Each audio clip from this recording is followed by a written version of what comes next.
निवडणूक प्रक्रियेवर शंका असल्यानं त्याबाबत चर्चा करण्यासाठी सर्वपक्षीय शिष्टमंडळ आज राज्य निवडणूक आयुक्तांची भेट घेणार आहे। शरद पवार, उद्धव ठाकरे, बाळासाहेब थोरात, वर्षा गायकवाड यांचा या शिष्टमंडळामध्ये सहभाग आहे आणि विशेष म्हणजे मविया नेत्यांसोबत राज ठाकरे सुद्धा यामध्ये सहभागी होणार आहेत। सर्वपक्षीय शिष्टमंडळात सहभागी होण्यासाठी संजय राऊतांनी मुख्यमंत्री देवेंद्र फडणवीस, अजित पवारांना सुद्धा निमंत्रण दिलेले आहे। तर लोकशाही बळकट व्हावी, निवडणूक प्रक्रियेवरचा विश्वास अधिक दृढ व्हावा हा या भेटीमागचा मुख्य उद्देश असल्याचं मविया नेत्यांचं म्हणणं आहे। दरम्यान निवडणूक आयोगाच्या भेटीनंतर शरद पवार, उद्धव ठाकरे यांची संयुक्त पत्रकार परिषद होणार आहे।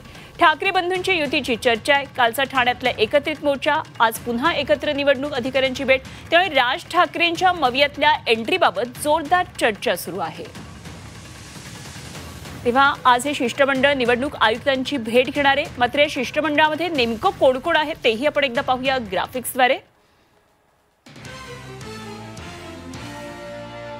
यामध्ये असतील शरद पवार, शरदचंद्र पवार पक्षाचे प्रमुख, पक्षप्रमुख शिवसेनेचे युबीटीचे उद्धव ठाकरे, त्याचप्रमाणे मनसेचे अध्यक्ष राज ठाकरे, मवियातला तिसरा घटक असलेल्या काँग्रेसचे नेते बाळासाहेब थोरात, त्याचप्रमाणे शेकापचे नेते जयंत पाटील, शेतकरी नेते अजित नवले, माकपचे नेते अजित नवले,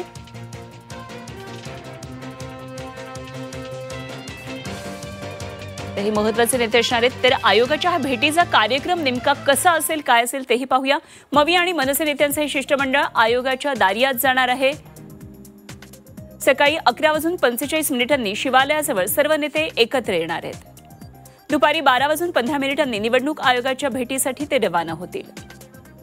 दुपारी 12:30 वाजता मुख्य निवडणूक अधिकारी चोक्कलिंगम यांची भेट घेणार आहेत।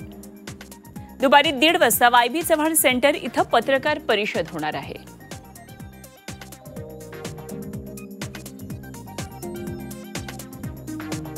निवडणूक आयोगाशी चर्चा करू, भेटू, त्यांना आम्ही दाखवू की तुम्ही निवडणुकांचा कसा खेळ आणि ज्याला म्हणतो ना जोक, ही जोकरगिरी आहे निवडणूक आयोगात।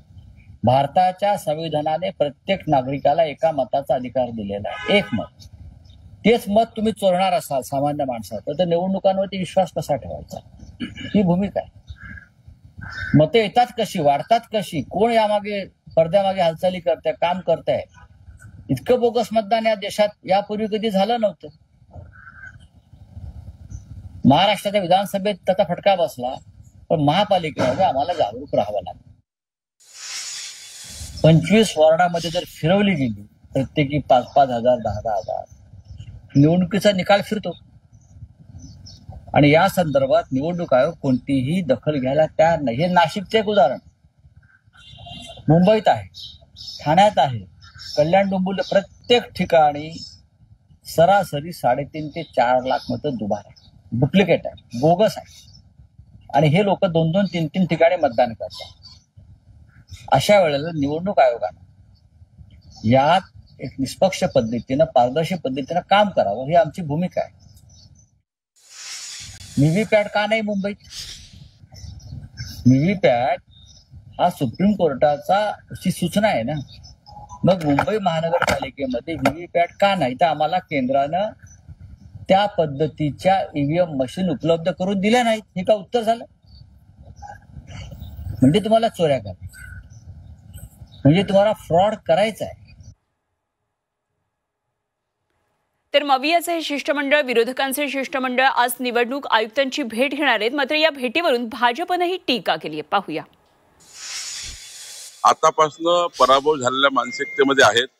निवडणूक आयोगाकडे आम्ही गेलो होतो, आम्ही यादीसाठी आक्षेप घेतले होते। आक्षेप तर गावात घ्यायचे आहे, आक्षेप तर वार्डात घ्यायचे आहे, आक्षेप तर बूथवर घ्यायचे आहे। निवडणूक आयोगाकडे जरी तुम्ही अप्लिकेशन केली तर आक्षेप घेण्याची वेळ आहे। त्यामुळे मला असं वाटतं की आक्षेप जरी घेतला तरी अडचण नाही, निवडणूक आयोग आपलं काम करेल, आम्ही आपल्या इमानदारीने काम करू। आम्हाला विश्वास आहे की 51% मतं घेऊन महायुती जिंकेल।